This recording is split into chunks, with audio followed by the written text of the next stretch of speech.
Kung taga-Tagbiliran Bohol ka, malamang ay alam mo kung anong school itong tinutukoy ko sa storya. Pero hindi ko na lang babanggitin. Tawagin niyo na lang akong Angeline. Nangyari ito sa akin nung estudyante pa lang ako sa high school bago pa magpandemya. Pero talagang tumatak sa akin lahat at hindi ko makalimutan. Nung mga panahon na yon, malapit na yung performance namin sa isang subject. Kaya nagpaalam kami sa prof kung pwedeng mag-practice kami sa isang room after class. Pinayagan naman kami, basta hanggang 8 PM lang para hindi masita ng guard. Kasi hanggang 8 PM lang din naman daw yung ibang mga prof sa faculty. Ilang araw kaming ganon. Pero noong mga huling araw ng practice namin, dahil nga sa nalalabi na lang yung mga oras para magkabisa, may mga pagkakataong hindi na namin namamalayan yung oras. Masaya din kasi kami sa practice. Siyempre, naghaharutan at nagkukwentuhan din. Namalayan na lang namin yung oras nung kinatok na kami ng guard na nagroronda. Sa kanya kami sinita na kailangan na naming umuwi kasi nga pagdating ng 8:30, ilalak na yung gate. Ayaw naman naming hindi makauwi kaya dali-dali naming inayos yung gamit namin at nagmadaling bumaba. Habang naglalakad kami sa hallway papuntang hagdanan, nagtatawanan pa kaming magkakaklase. Pinag-uusapan pa namin kung paano kami napagalitan ng guard at kung gaano kami kaseryoso sa practice na hindi namin napansin yung oras. Nagkatakutan pa nga sila. Mga nag-aasaran tapos nagtutulakan. Sinaway ko pa sila kasi kako baka may malaglag sa amin. Delikado na. Pero habang pababa kami, biglang may sumagi sa paningin ko sa dulo ng hallway. May naglalakad. Hindi ko naman agad naisip na kakaiba yon. Yung unang pumasok sa isip ko, prof siguro yun na galing sa faculty. Kaya sinaway ko yung classmates ko. Baka kasi mapagalitan ulit kami kung mahuli kaming naghaharutan pa. Pero nung lumingon sila, bigla silang nagsigawan. Saka sila nagunahang bumaba. Halos magkatulakan na nga sa hagdan. Ako, hindi nakitakbo. Naiwan lang ako nakatayo doon habang nagtataka kung bakit sila nagtakbuhan. Baka akala nila multo kasi nga nagkatakutan na. Kaya para hindi na kami maireklamo, nagbalak akong humingi ng sorry doon sa prof kasi baka mamaya i-report pa kami sa guidance. Pero nung humarap ulit ako sa hallway, doon ko lang napansin na hindi pala prof yung nakita ko, kundi isang madre. Pero hindi lang basta madre yon, dahil pugot yung ulo ng madre na nakita kong naglalakad ng dahan-dahan papunta sa direksyon ko. Ramdam ko ang paninigas ng katawan ko at napako sa kinatatayuan. Hindi ako makagalaw. Hindi rin ako makasigaw nun at mas lalong hindi makatakbo. Kita ko kung paano siya patuloy na naglalakad papunta sa direksyon ko, tapos wala pa siyang ulo. Ganun pala yun. Kapag sobrang takot ka, hindi mo na alam yung gagawin mo. Sa kaso ko naman, parang ayaw sumunod ng katawan ko sa akin kahit napilit na sinisigaw ng utak ko na tumakbo na ako palayo. Tumutulo na rin yung luha ko habang mas papalapit sa akin yung madre. Mas luminaw din yung itsura ng katawan niya at nung pugot niyang ulo na parang may laman-laman pa. May nadinig akong boses sa likod ko pero malabo. Para akong nabibingi at hindi makalingon. Nagulat na lang ako nang may maramdaman akong palad sa braso ko saka may maliwanag na flashlight na tumutok sa banda sa akin. Paglingon ko, yun yung guard na sumita sa amin kanina. Pagkalingon ko ulit dun sa hallway, wala na yung madre. Parang ang walang nangyari. Kinausap ako ng guard kung ano daw yung nangyari sa akin. Bakit daw ako umiiyak at asaan na raw yung mga kasama ko. Pero hindi ako nakasagot. Nakatulala lang ako tapos sunod-sunod ang tumulo yung luha ko. Mukha namang nagpanik yung guard kaya dinala niya ako sa guidance office. Hindi pa rin ako makapagsalita tapos parang blanco pa rin. Hanggang sa tinawagan na yung mama ko sa emergency contact number sa ID. Sinundo ako ni mama at hanggang sa pag-uwi, tulala lang ako. Napapasigaw din ako sa takot kapag pinapatay yung ilaw. Andoon lang ako sa kwarto ni mama at nakasiksik sa kanya. Kinabukasan, nilagnat ako. Ilang araw akong hindi pumasok. Hindi rin ako nakasali sa performance namin.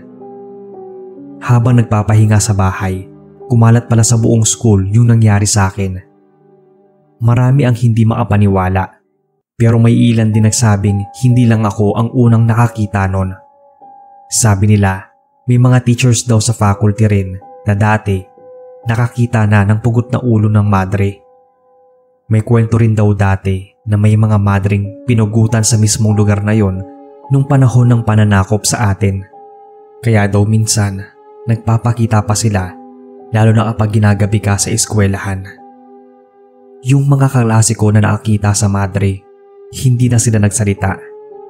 Parang pinagsabihan sila ng faculty na huwag nang palakihin pa yung kwento. Bawal kasi sa amin dati yung mga ganong issue sa school para di kumalat sa iba. Ako naman, nanahimik na lang din talaga.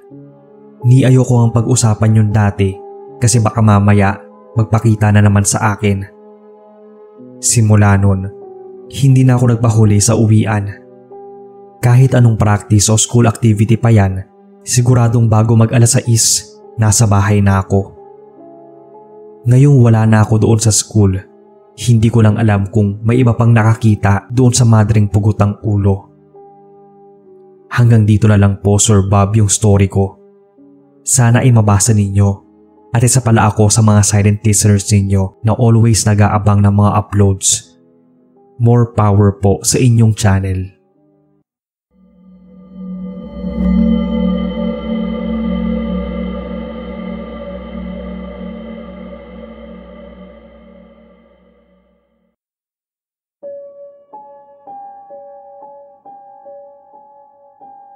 Magandang araw po sa inyo pati na sa mga listeners.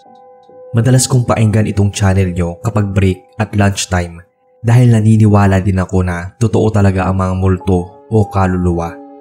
Ako rin kasi mismo nakaranas nito. At yun po sana ang gusto kong ibahagi sa inyo. Pa-anonymous na lang po. Unang naging trabaho ko talaga ay pagiging EMT pagkatapos kong graduate dito sa Bohol. Noong bago akong EMT, excited talaga ako. Unang trabaho kasi, kaya kahit toxic ang shift, ayos lang. Pero di pa man ako nakakailang araw sa trabaho, pinagsabihan na agad ako ng mga tao sa paligid na mag-ingat daw ako sa trabaho at palagi nga raw may nadidisgrasyang ambulansya sa amin. Sinagot ko pa nga na baka naman kasi mabilis lang yung takbo ng ambulansya. Kasi syempre, emergency. Kaya hindi rin maiwasang madisgrasya minsan. Hindi raw ba sa ordinaryong aksidente yon? Kasi may kung ano daw na sinasadyang mga aksidente ng mga ambulansya. Yung tipong wala namang traffic, walang ulan, walang ibang sasakyan, maayos naman yung daan. Kumbaga, walang matinding dahilan para maaksidente. Pero basta na lang bumabangga. Halos sunod-sunod nga raw. May galit daw yata na kaluluwa na naghihiganti sa ambulansya. Dati daw yung naging pasyente. Namatay raw mismo doon sa loob ng ambulansya. Hindi pa nakarating ng ospital. Hindi raw kasi naasikaso lang maayos, sabi sa mga kwento. Nagreklamo pa nga yung mga kaanak ng pasyente pero walang naging aksyon. Kaya daw siguro naghihiganti yung kaluluwa at sunod-sunod yung mga nangyayaring disgrasya sa ambulansya.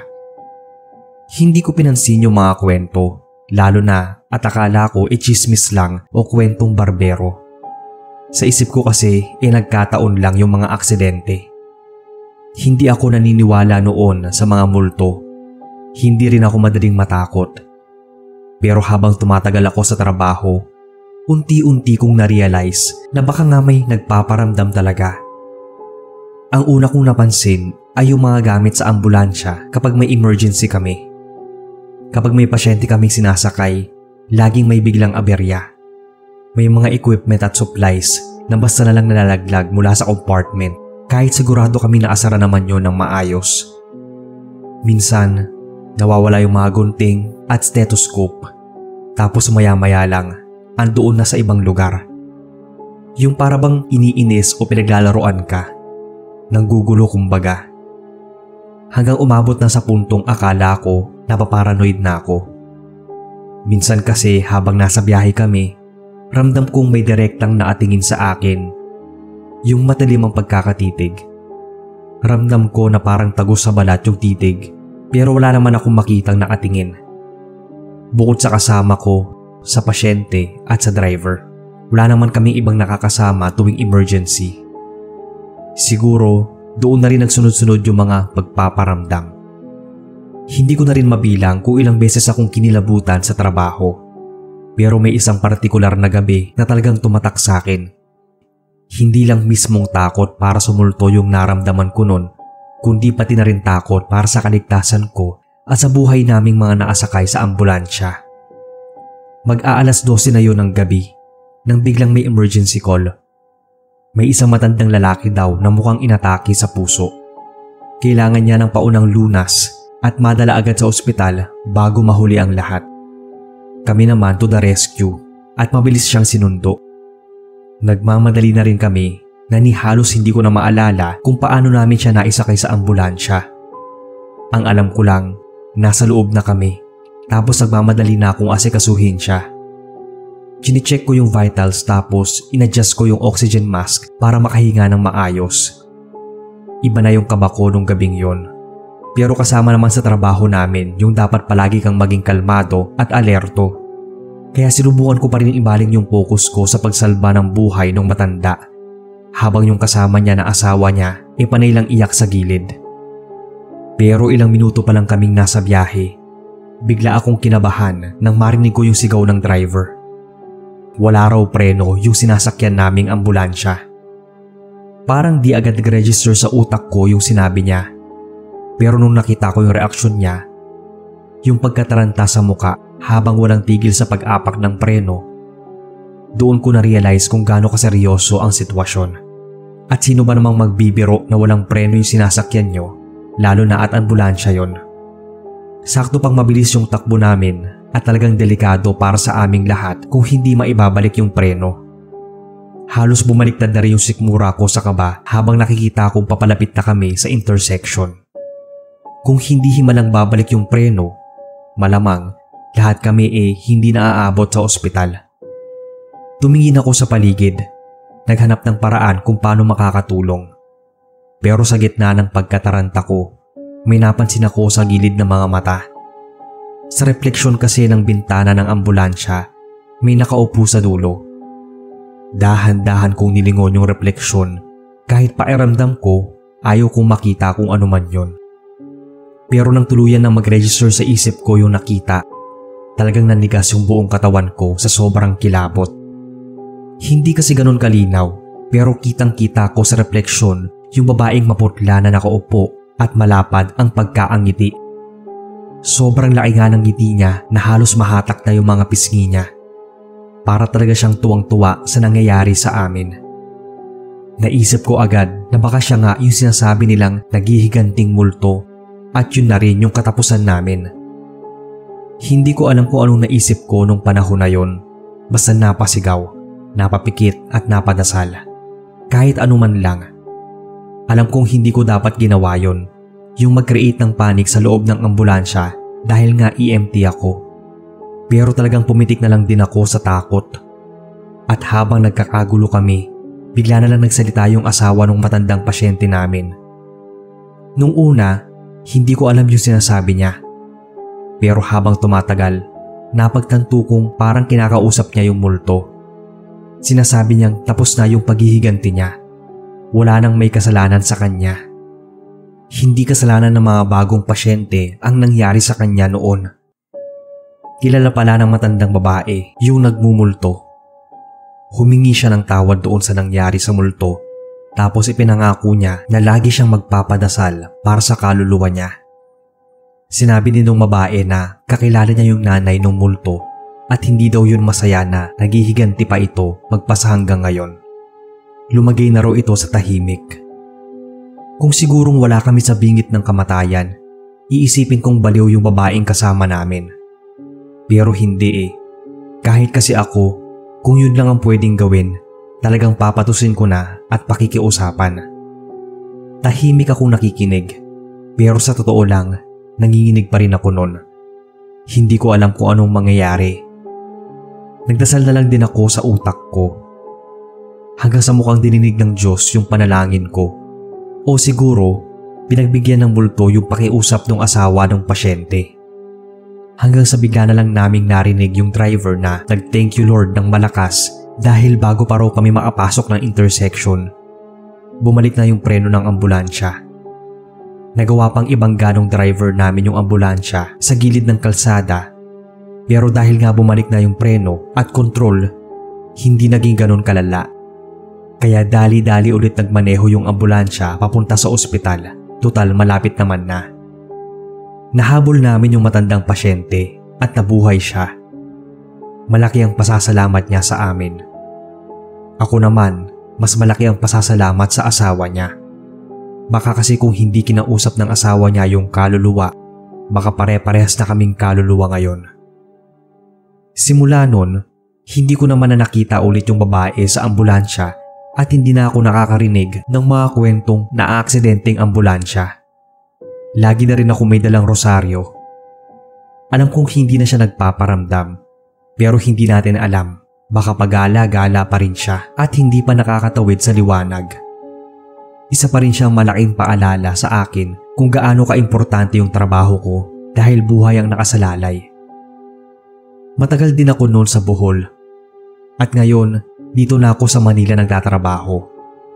Bit-bit ko pa rin yung kahit anong mangyari, kailangan ibigay ko ang lahat para asikasuhin yung pasyente dahil baka mamaya dalhin hanggang hukay yung sama ng loob niya. Naikwento ko nga to sa ibang mga kasamahan ko. Ang ilan sa kanila hindi daw naniniwala. Hindi naman kasi kapani-paniwala yung kwento ko. Kaya buti na lang din at na-discover ko yung mga channels na tulad ng sa inyo para naman maibahagi ko rin tong experience ko kung saan may maniniwala talaga.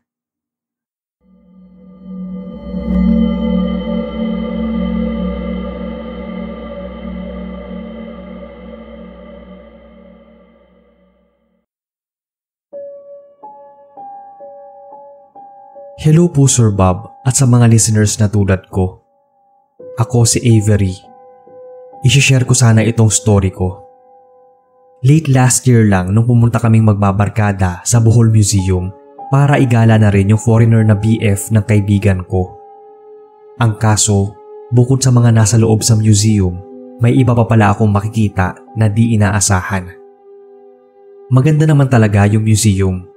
Maraming artifacts, old photos at kung ano-anong memorabilia.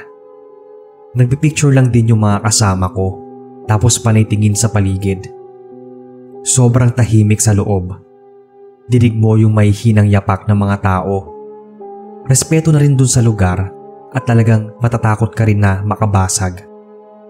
Noong umakyat na kami sa may second floor, biglang may nag-text sa akin kaya napatigil ako sa paglalakad. Sila naman tuloy lang sa paglibot. Nagtaka pa ako dahil sobrang bagal ng internet kanina tapos bigla na lang nag-load yung message. Habang nagbabasa ako, nadidinig ko yung echo ng footsteps nila papalayo. Hindi rin siguro nila napansin na naiwan ako saglit. Nung tapos na ako mag-reply, maglalakad na sana ako papunta sa kanila. Kaso, pagtingin ko ulit sa harap, nagulat ako. May kung ano kasing marka sa sahig na hindi ko naman napansin kanina o ng mga kasama ko. Dadaanan ko lang sana kasi akala ko dumilang ng sapatos o ano. Pero nung lumapit ako, nanlamig yung batok ko. Naging mas malinaw kasi sa akin yung mga marka na maliliit na footprints. Yung bang parang yapak ng bata o ng sanggol. Tapos nang tingnan ko pang maigi, doon ko napagtanto na kulay dugo yung yapak sa sahig. Napaigtad ako sa gulat. Sinubukan ko ipikit yung mga mata ko sandali at kinusot-kusot ko pa. Tapos sapo ko rin yung dibdib ko sa takot. Pagdilat ko, bigla namang nawala yung mga marka. Literal na nawala. Kahit dumi, wala talaga. Para akong nabunutan ng tinik, pero at the same time, mas lalo akong kinabahan. Hindi naman kasi pwedeng namamalikmata ka tapos ang tagal mong natitigan. Nag-iisip pa ako ng dahilan kung paano maipapaliwanag yung nakita ko. Nang bigla na lang akong napatalon kasi may tumawag sa akin. Yung mga kasama ko. Naghihintay na pala sila sa may dulo. Mukha raw akong tulala. Nagmamadali na lang akong sumunod sa kanila. Hindi ko na sinabi yung nakita ko. Alam ko kasi na pagtatawanan lang nila ako. Pero kahit nung palabas na kami ng museum, pakiramdam ko hindi pa tapos yung nangyari. Habang naglalakad kami papunta sa exit, may narinig akong mahinang tunog ng iyak ng bata. Napahinto ako. Nagsitayuan yung mga balahibo ko sa batok. Dahan-dahan akong lumingon. Walang tao at wala namang bata. Walang kahit sino sa likuran namin. Huminga ako ng malalim. Tapos tinanong ko yung mga kasama ko kung may narinig ba silang bata. Pero lahat sila umiling lang. Mas lalo akong natakot. Hindi ko na lang sila kinausap. Wala rin namang silbi kung ikukwento ko. Pakiramdam ko, ako lang yung may alam sa kung anong nangyari. Ako lang yung may nakita at narinig. Hanggang sa pag-uwi, nakatatak pa rin sa isip ko yung mga nangyari. Hindi ko alam kung talagang may nakita ako o guni-guni lang, pero siguro nga meron talagang nagpaparamdam sa Bohol Museum at isa ako sa magpapatunay nun. Hanggang dito na lang po muna ang kwento ko, Sir Bob. Next time, may kukwento pa akong kababalaghan.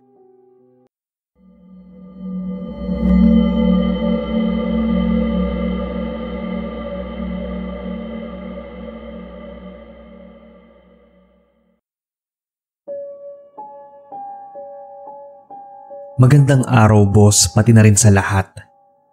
Tawagin mo na lang akong JJ, taga Bohol. Marami sa atin ang nakaranas talaga ng mga katatakutan sa mga pinagtatrabahuhan natin, lalo na kung yung lugar na yon ay matagal nang naatayo at marami ng madilim na nakaraan. Kahit ako na dati hindi naman paniwalain sa multo mula nang ako mismo ang makaharap, hanggang ngayon kahit saan talagang natatakot at nag-iingat ako. Nagsimula ang lahat nung nasa 23 anyos pa lang ako. Dekada na rin ang nakalipas nung makapagtrabaho ako sa Old Capitol Building. Doon ako unang nagtrabaho. Dati, hindi ko maintindihan kung bakit bihira yung mga tao na nagtatagal doon. May mga nakakasabay ako sa shift na bigla na lang nawawala, nagre-resign at lumilipat ng ibang trabaho. Iisipin mo na baka mabigat lang talaga yung workload o kaya hindi pasok sa kanila yung environment kaya nagsisialisan. Pero habang tumatagal, na-realize ko na iba pala talaga yung dahilan. Hindi lang masyadong napag-uusapan sa amin. At ang dahilan ay may mga nagpaparamdam sa buong building, lalo na sa CR. Isang gabi, nag-overtime kami ng mga katrabaho ko. Inabot na rin kami ng 10 oras ng gabi. Alam mo yung pakiramdam na sobrang pagod na yung katawan mo tapos hinahata ka na ng antok. Ganun na ganun ako nun. Kaya naisipan ko munang pumunta ng CR para maghilamos. Baka sakaling mahimasmasan kahit papaano. Kasama ko yung isang babae na katrabaho ko. Pumasok siya sa cubicle para umihi. Samantalang ako naman, tumapat sa lababo at nagsimulang maghilamos. Nilapat ko yung malamig na tubig sa mukha ko. Hinayaan ko lang na dumaloy para kahit papaano magising ako. Habang nakayuko at nakapikit dahil may sabon pa sa muka, bigla na lang akong kinilabutan. Parang may gumalaw sa likod ko. Una sa balikat ko, parang may dumampi. Hindi ko yun pinansin. Baka kasi hangin lang o imagination ko lang dahil nga pagod na. Pero maya-maya, naramdaman ko ulit sa ulo ko naman sa tuktok.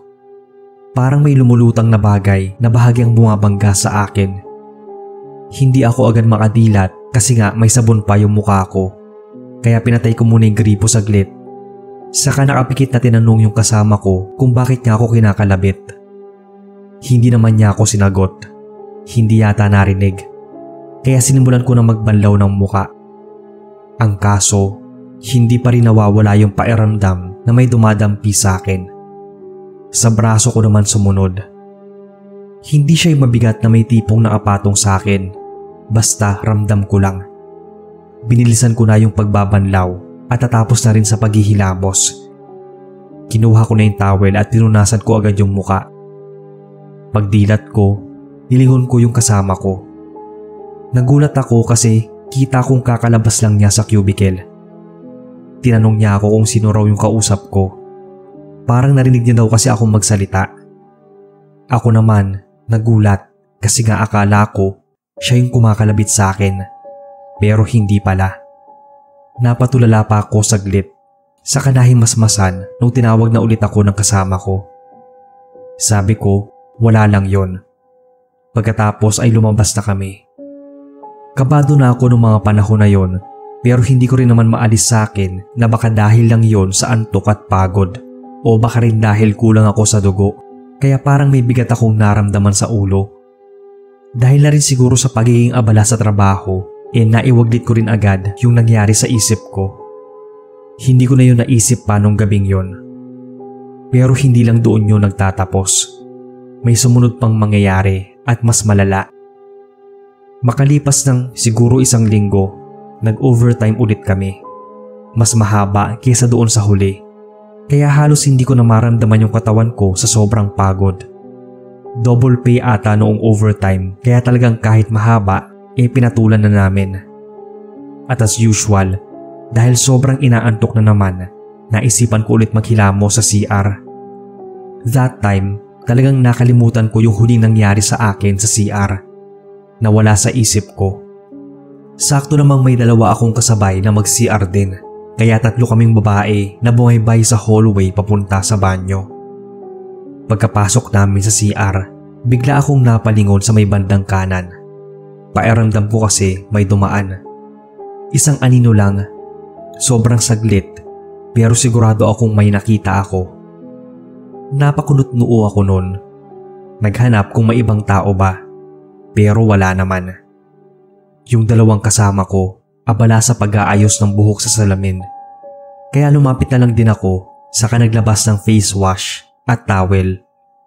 Nagpakawala na lang ako ng buntong hininga kasi akala ko dahil na naman sa pagod, kaya kung ano-ano yung nakikita at nararamdaman ko.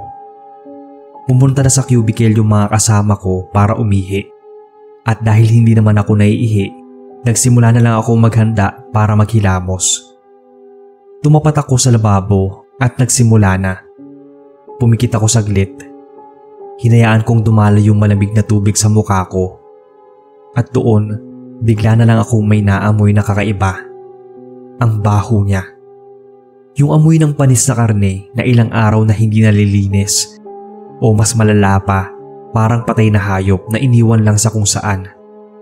Napangiwi ako sa tindi ng amoy. Pero inisip ko na lang na baka may dumumi sa isa sa mga cubicles. Kaya hindi ko na pinansin. Baka mahiya kapag narinig na nabahuan ako. Napakislot ako bigla nang may maramdaman na naman. Sa balikat ko, parang may kung anong nakasabit at humahawi. Para bang naalambitin sa itaas ko at nadadampi yung baba niya sa akin. Napasinghap ako bigla kasi kinabahan na naman ako. At dahil wala pa namang sabon yung mukha ko, dahan-dahan akong tumingala kahit na natatakot. Nung nakatingala na ako, halos mawala ako sa ulirat. Sa itaas ko kasi, sa mismong kisame, may isang pares ng paa.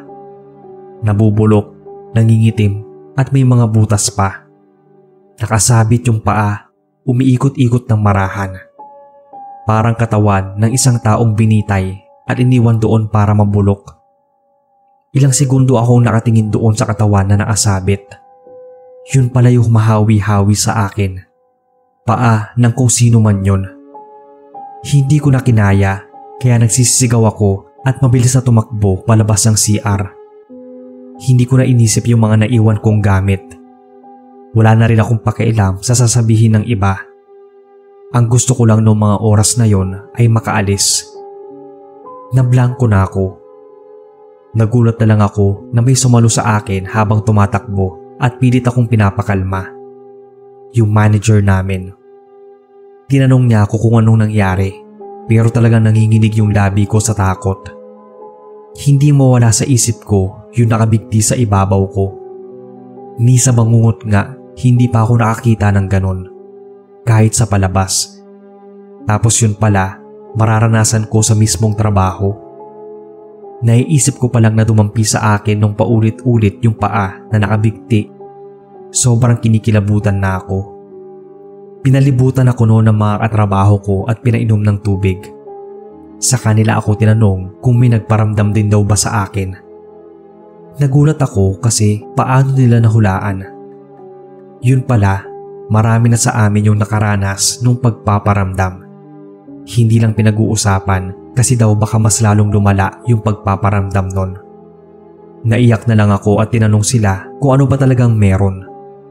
Saka sila nagkwento sa akin. Doon ko nalaman na yung lumang Capitol Building pala dating ginawang kulungan ng mga Hapon nung panahon ng giyera. Maraming ginawang prisoners doon na Pinoy at mga Amerikano. May mga pinahirapan hanggang sa tuluyang managutan ng hininga. At ang pinakakinatatakutan talaga, maraming pare at madre ang ibinitay sa loob mismo ng gusaling yon. At siguro, isa sa kanila yung nagpakita sa akin. Nagtagal pa naman ako doon sa trabaho. Pero hindi na ako nag-overtime kahit kailan o kahit man lang pumunta sa CR na yon. Sa pagkakaalam ko, na-renovate na yun ngayon. Hindi ko lang alam kung sa pag-renovate ba ng building mawawala na rin yung mga kaluluwang naiwan doon. Pero sa tingin ko ay hindi. Baka nga mas lalo silang magalit na pinakialaman yung pinaglalagian nila. Ito lang po ang kwento ko, boss.